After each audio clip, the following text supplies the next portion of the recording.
you need to make sure that your gut is right. Your stress levels need to be controlled. Eat those plants, crowd that plate. And if there is one small tip that I could tell people, like, you don't even have to do a major overhaul just yet. Just add a little plant to the plate. Make sure your plate is colorful. Okay, before because I gotta have you clarify this, because there's gonna be somebody out there, I eat plant-based.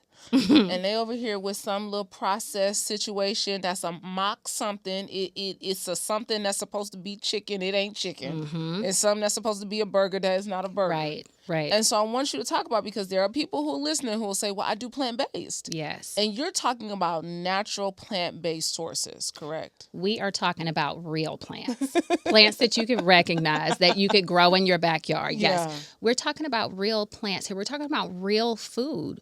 You know, the biodynamically sort of created foods, those plants actually have a microbiome as well. The way that we are processing food now, even the plants are stripped of their microbiome. Yeah.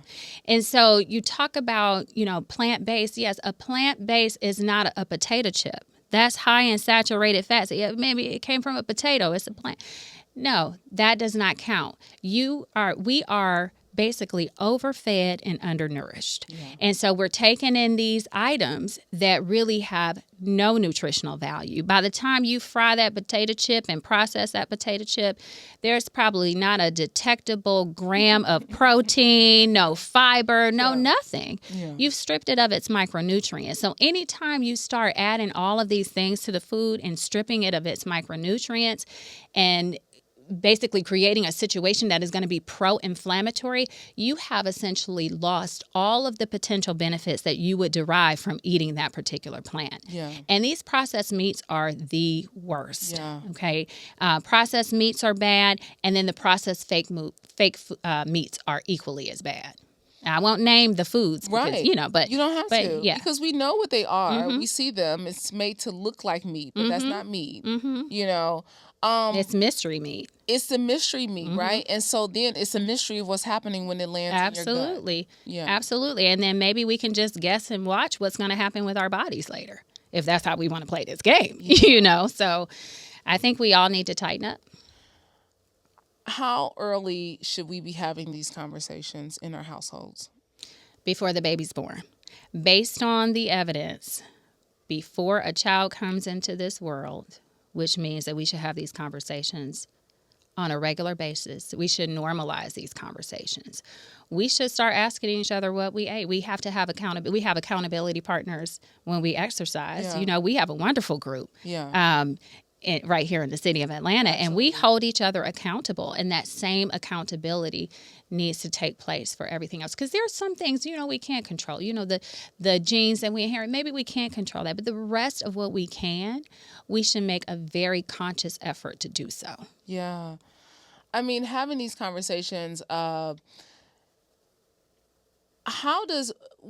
seen all these studies recently, and this is going to be my last question before I close out. I'm looking at the time. I'm watching it. How are we doing? Are we over? I'm going to go over today. I already know that. We didn't tell people how much they should poop. Just buckle up, buttercup. Yeah. We're going to be here. Because there's so many studies about bowel movements, right? Yes, and their gut health and going to the bathroom. And there are people who if you go once a day, but you should be going after every meal. And some people aren't going even once a week. Yeah.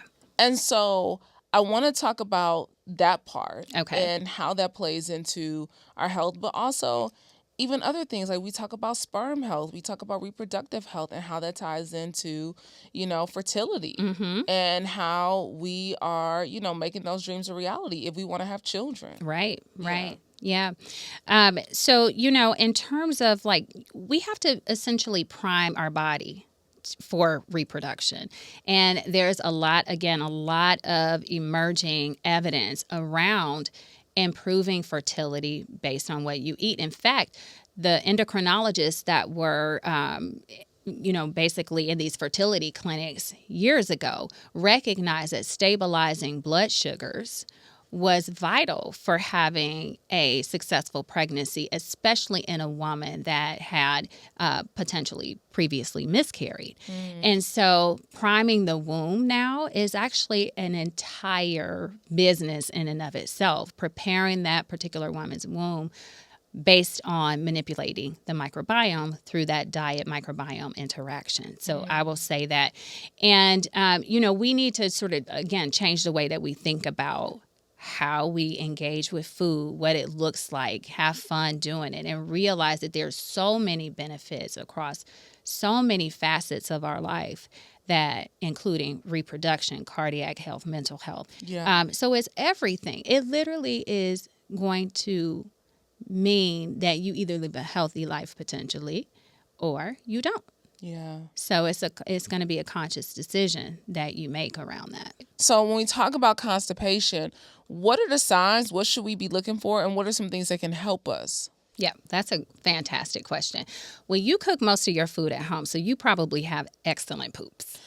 You know what, Doc? I mean, this is a real conversation. We had the Chinese medicine doctor. I definitely struggle with digestion issues. And I think it really does, like anxiety, all the things, the suppression, plays into how sometimes they not moving. But I am like avid, like if I have not gone to the bathroom in 2 days, I'm booking a colonic. Yeah. Okay. Now, pause right there. Yeah. Okay.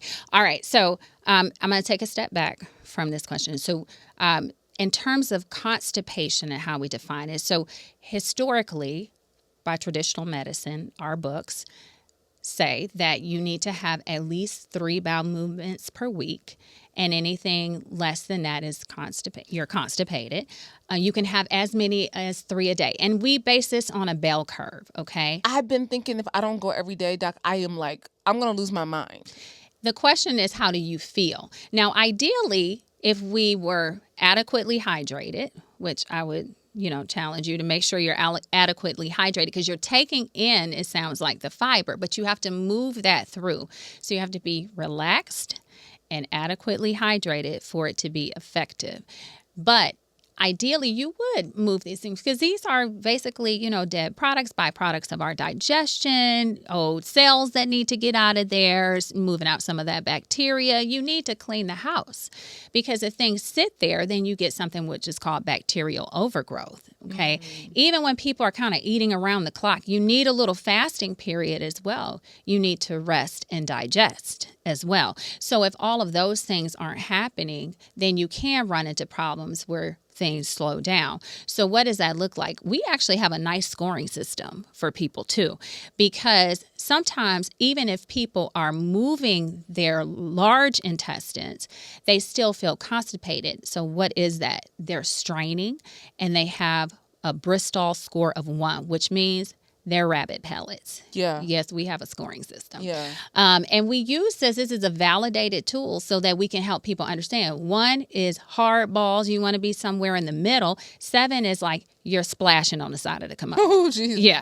So, and then people don't like to be on any extreme of that, right? You ideally would like to have, long stools, easy to pass, not straining. It looks like a snake. Nice right? little snake. Yeah. It's the only time you want a snake. I mean, you know what? I will say this. I experienced when I was competing many years ago, when I was a fitness competitor, pellets. I was on a very high protein, very limited diet. Yes. Right. And I experienced that. Yes. Right. Same. And then it was like when I totally eliminate processed foods, and I am like fruits and vegetables, like on my grizzy, like I'm not touching bread, I'm not touching nothing, like rice. I'm only doing like quinoa, right, or a sweet potato for a carb. Baby, it's magic. Yes, it's magic. And what you also said that really resonated with me, because I did a fitness competition as well. I remember you did. Yeah, yes, I remember the ability to transform your body in 12 weeks. Yeah. Using diet. Yeah. Is incredible. That's powerful. And that helps you to understand exactly what can happen when you commit to eating well, eating clean. And I would also say, you know, one of the drawbacks, though, you have to be careful as to not eat the same thing every day.